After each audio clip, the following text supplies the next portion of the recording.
So glutathione, it is an antioxidant in plants, animals, fungi and some bacteria as well as archaebacteria. The sequence of amino acids is glutamine, cysteine and glycine. It is capable of preventing damage to important cellular components caused by reactive oxygen species such as free radicals, peroxide, lipid peroxides and heavy metals.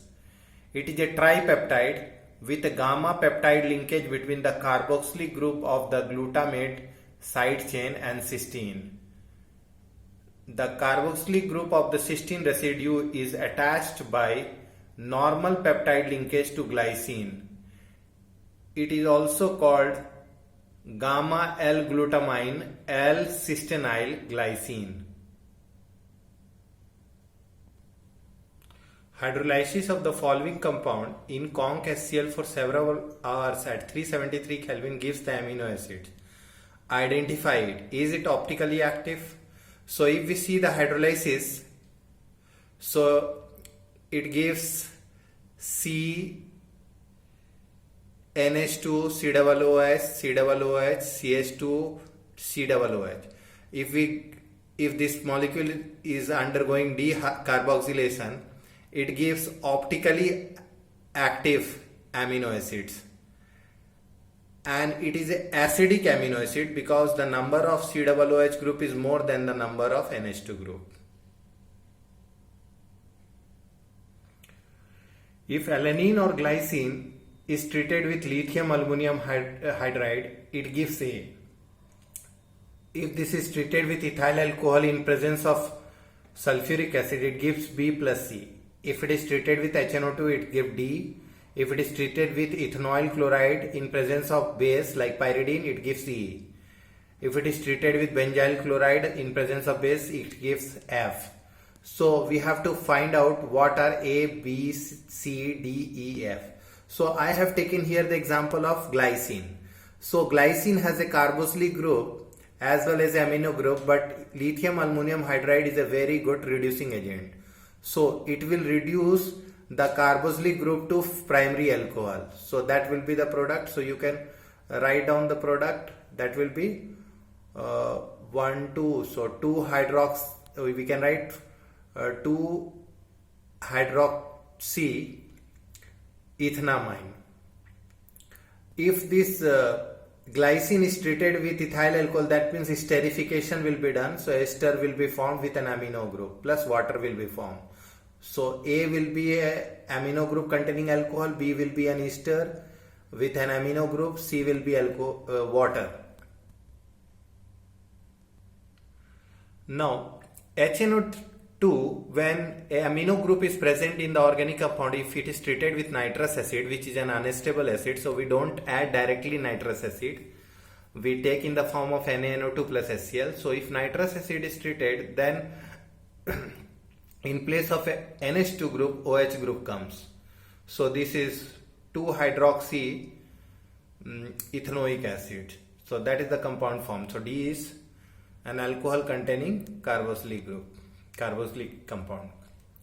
Next is glycine is treated with ethanoyl chloride in presence of a base. Then the hydrogen of NH2 group takes up the chlorine to form a carboxylic group containing amide. If this reaction is similar to the next reaction when benzyl chloride is treated with glycine, then we get a carboxylic group containing amide with a phenyl group. So you all can try the reaction with alanine. So see the structure of alanine in NCERT book and try to write the reaction with the following reagents. So question number 9, which of the following is a basic amino acid? There are 3 types of amino acid: acidic amino acid, basic amino acid and neutral amino acid. If the number of NH2 group is greater than the number of COOH group, then it is a basic amino acid. If the number of COOH group is equal to the number of NH2 group, then it is a neutral amino acid. If the number of COOH group exceeds the number of NH2 group, then it is acidic. So in our question it is asking which is a basic amino acid. If you see, the first compound has 2 NH2 group and one COOH group plus one amide group also. So that is a basic amino acid. So the correct answer for question number 9 is A. Coming to question number 10. Which of the following statements about DNA is not correct? DNA, it has a double helical structure. It is a correct statement. The double helical structure of DNA was given by Watson and Crick. It undergoes replication. Yes, DNA do undergo replication.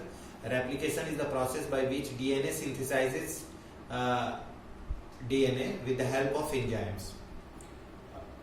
The two strands in a DNA molecule are exactly similar. No, the two strands in DNA are complementary and anti-parallel. So they are not exactly similar. So this is the incorrect answer. It contains the 2-deoxyribose pentose sugar. So it is correct. DNA contains 2-deoxyribose pentose sugar, whereas RNA contains ribose sugar. So all the statements are correct except C. So correct answer for 10th is C. Question number 11. The chief constituent of cell membrane. Now this is a factual question, so you can easily do it. So question number 11, C, phospholipids. So phospholipids are the chief constituent of cell membrane. Question number 12. The fats present in the body act as fat storage only, food storage only, heat insulator only, shock absorber only, all of the above three. So fats present in the body act as food storage, heat insulator as well as shock absorber. So the correct choice for question number 12 is D. Question number 13. Vitamin E is also called tocopherol. Vitamin E is also called anti-sterility vitamin. Question number 13. The correct choice is B. Question number 14. Deficiency of vitamin E causes. So as we know, vitamin E is also called anti-sterility vitamin. So lack of vitamin E causes loss of sexual power and reproduction. So the correct choice is C for 14 number question.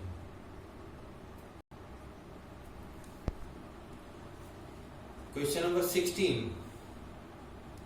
If you see the structure of question number 16, you find that it is a linear polymer and it is a polysaccharide. That means linear polymer, that is polysaccharide, is cellulose because it has C1-C4 glycosidic linkage.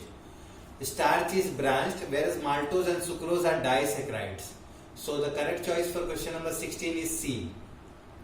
Question number 18. Glucose on reduction with sodium amalgam and water gives. So in glucose, CHO group is present. CHO group undergo reduction to form alcohol. So it forms sorbitol. So the correct choice for 18 number question is A, sorbitol. Glucose when treated with sodium amalgam and water gives sorbitol. Question number 19. The charring product when glucose is treated with conc H2SO4 is due to. So it is due to loss of water, that means dehydration. So the correct choice for 19 number question is C. Question number 20. It is best to carry out reaction with sugar in neutral or acidic medium and not in alkaline medium, because in alkaline medium sugars undergo rearrangement. So as I have already discussed that sugars in alkaline medium undergo Lowry-de-Bruyn Van Eykenstein rearrangement. So if glucose is there, then it will form fructose and mannose. If fructose is there, then it will form glucose and mannose. So that's why it is best to carry out reactions of glucose in neutral or acidic medium to avoid the rearrangement, that is Lowry-de-Bruyn Van Eykenstein rearrangement. So the correct choice for question number 20 is D. Coming to question number 22. Which forms deuterion? So deuterion are also called dipolar ion or internal salt. So glycine, being an amino acid, forms sulfonalic acid, that is 4-amino benzene sulfonic acid, anthranic acid, all form deuterion, but salicylic acid does not form deuterion. So the correct choice for question number 22 is A, B, C.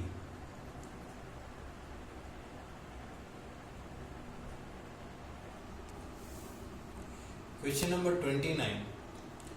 The total number of basic groups in the following form of lysine is. If you see the structure NH3 plus, it does not have any basic character.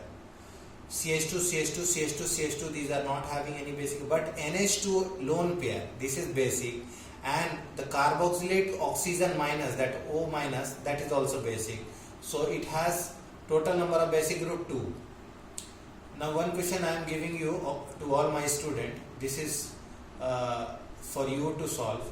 There are 20 amino acids that occur naturally, that we all know. The maximum number of tripeptide that can be formed is how much? So this is for you all to figure out.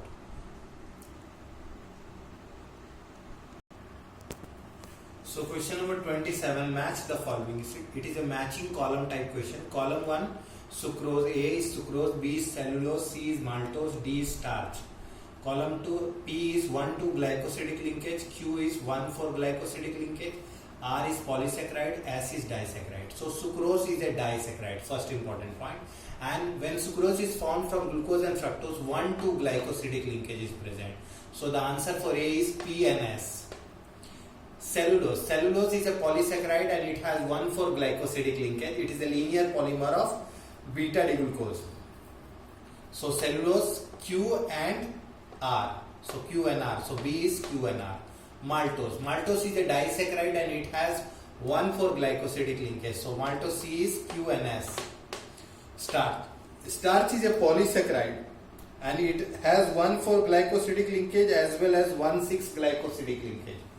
1,4 glycosidic linkage is a linear and 1,6 is branched, but here no option is given 1,6.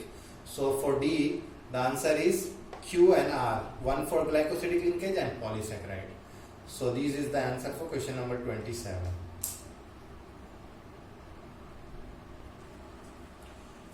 This is also a matching type question. It is question number 28. Cellulose. A is cellulose, B is protein, C is lipid, D is nucleic acid. On column 2, it is P is polymer, Q is nitrogen containing, R is stored food in human, and S is ester. So cellulose is a polymer, no doubt about it. Cellulose, there is no nitrogen. Cellulose is not stored in human because human cannot digest cellulose. Storing is a different story altogether. Cellulose is not ester. So the correct choice for A is P. Cellulose is a polymer. Now coming to protein. Protein is a polymer indeed. It is a polymer of alpha amino acid. Protein contain nitrogen because amino acid contain nitrogen. It is stored food in human. No. It is ester. No. So for correct choice for B is P and Q. Coming to lipid C. So lipid is not a polymer. It is nitrogen containing. No. Lipid do not contain nitrogen. It is stored food in human. Yes. Fats are stored in adipose tissue. So lipid C, CR. And it is also ester. So C is RS. Now coming to nucleic acid. Nucleic acids are the polymers of nucleotides. They are also called polynucleotides. So nucleic acid is a polymer, correct. It is nitrogen containing. Indeed, it contains nitrogenous bases. But it is not stored food because nucleic acid, DNA, RNA are related to inheritance as well as protein synthesis. It is not a ester. So the correct choice for D is polymer and nitrogen contain PQ. So this is the answer for question number 28. Let's discuss deuterion. Amino acid contains two functional groups. The NH2 group, that is the amino group, which is basic, and the COOH group, which is acidic. In the dry solid state, amino acid exists as dipolar ions, a form in which the carboxylic group is present as a carboxylate ion, COO minus, and the amino group is present as aminium ion, like NH3 plus. These dipolar ions are also called deuterions. These dipolar ions are also called deuterions. In aqueous solution, an equilibrium exists between the dipolar ion and the anionic and cationic form of the amino acid. So, this is a dipolar ion with a plus and minus charge. So, amino acids exist as dipolar ion or deuterion. In a strongly acidic solution like pH is 0 to 2, 3, in a highly acidic solution there are more H plus ion. So carboxylic group remains as COOH but NH2 group is protonated. So it exists as a cationic form. So cationic form of amino acid is predominant in strongly acidic solution. Now coming to anionic form. The anionic form is predominant in strongly basic solution, because in basic solution OH minus ion is more, so OH minus ion will abstract a proton from carboxylic group, so it will exist as anionic form. So cationic form exists predominantly in acidic solution, whereas anionic form exists predominantly in strongly basic solution. At some intermediate pH called the isoelectric pH, the concentration of the dipolar ion is at its maximum and the concentration of anions and cations are equal. Each amino acid has a particular isoelectric point. Even proteins have isoelectric points.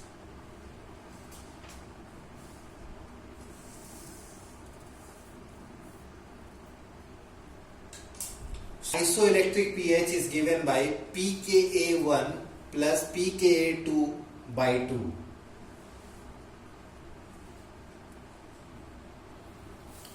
Now let's discuss few reactions of amino acids. So alpha amino acid reacts with NaOH to form the sodium salt of amino acids. When it is treated with lithium aluminum hydride, as we know lithium aluminum hydride is a reducing agent, so the carboxylic group gets reduced to primary alcohol group. So it forms amino alcohol. When alpha amino acid is treated with bromomethane, then it forms N-methyl derivative. When alpha amino acid undergo acetylation, it forms N-acetyl derivative. When alpha amino acid is treated with nitrous acid, it forms an amino alcohol. It forms hydroxy acid. It forms hydroxy acid because NH2 group will be converted to OH. The pKa1 and pKa2 values of alanine are 2.3 and 9.7 respectively. Calculate its isoelectric point. As we know, the isoelectric point Pi is equal to pKa1 plus pKa2 by 2. So if we put the value 2.3 plus 9.7 by 2, then it comes out to be 12 by 2, that is 6. So the isoelectric point of alanine when the pKa1 and pKa2 is 2.3 and 9.7 respectively is 6.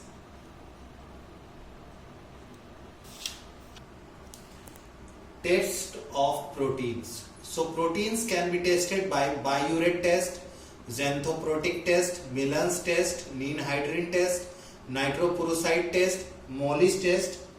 Mollis test is given by those protein only which contains carbohydrates, and Hopkins-Collet test. So one by one we will discuss. So let's begin biuret test.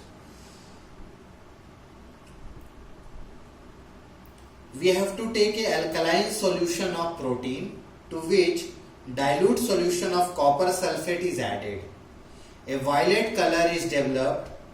This violet color confirms the presence of peptide bond. Xanthoprotic test. Second.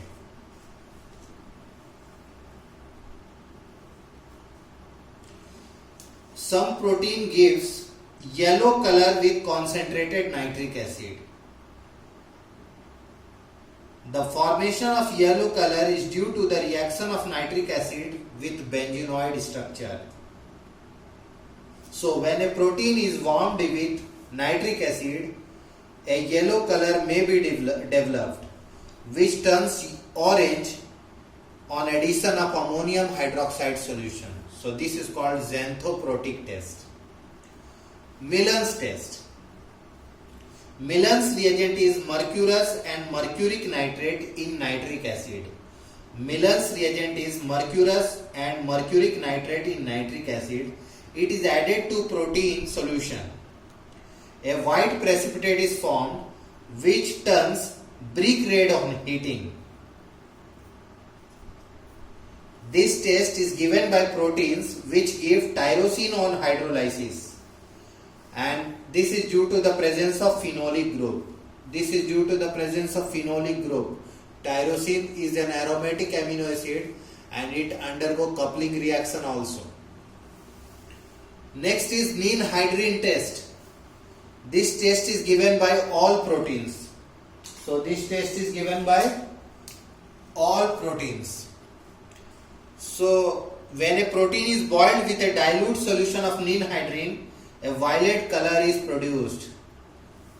When a protein is boiled with a dilute solution of Nin-hydrin, a violet color is produced. This is called Nin-hydrin test and it is given by all proteins. Next is nitroprusside test. Proteins containing SH group, that is sulfur hydryl group, gives this test. When sodium nitroprusside solution is added to proteins having sulfur hydryl group, a violet color is developed. This is called nitroprusside test. So this test is given by those proteins which have sulfur hydryl SH group. Next is Mollis test. This test is given by those proteins which contain carbohydrate residue. So if carbohydrate residue is not present, then it will not give Mollis test. Hopkins-Cole test. On adding concentrated sulfuric acid down the side containing a solution of protein and glyoxylic acid, a violet color is developed. So this is called Hopkins-Cole test. So on adding concentrated sulfuric acid down the side containing a solution of protein and glyoxylic acid, a violet color is developed. So we see that in most of the tests of protein, a violet color is developed. So these are the tests of protein by which we can identify a protein. Let's discuss the uses of proteins. Proteins are used as food. They are essential part of our food like meat, eggs, fish, cheese. Fish contains very good proteins in it. Next, casein. Casein is a milk protein. It is used in the manufacture of artificial wool and silk. Some of the important amino acids are manufactured from protein by its hydrolysis. In industry, gelatin is used in food products, capsules and photographic plates. Glue protein is used as adhesive in control